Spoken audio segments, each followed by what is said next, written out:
Hi, today is day 99 of my journey to Google. And since tomorrow and day after tomorrow, I have second rounds and third rounds for system design. I went through these small videos. It's kind of like a summary presenting the system design interview by Alexu. So first one is unique ID generator.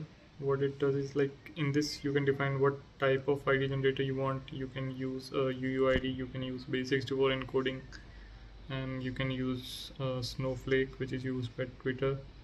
So the criteria you have to check are the uh, size of the ID which you are doing, either if you have to make a backend call to verify if the ID is unique or not, and fetching for all those ID.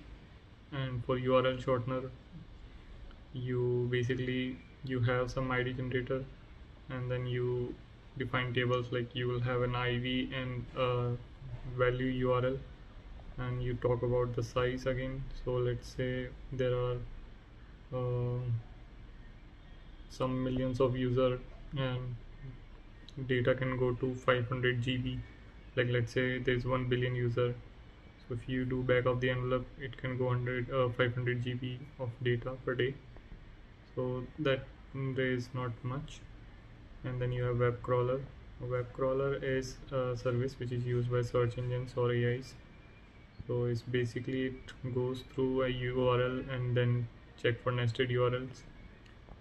So like I'll just cover the basic points again. So notification system is you define a system. It should be compliant with any new system. Let's say you already have WhatsApp and you come with Facebook, it should be able to handle that. And you should check like what all notification system they want, like a pop-up or just a message or something like that. Then you have news feeds. News feeds is mainly about pull or push mechanism. Then you have chat system. So here you define that you will create WebSockets and you will make them reliable by using you can say dead letter queue and storing them in the server until the user is active. Then you have autocomplete system.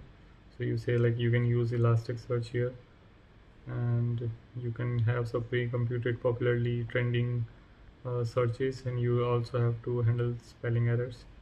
Then you have YouTube. You can define like you will divide the data into chunks.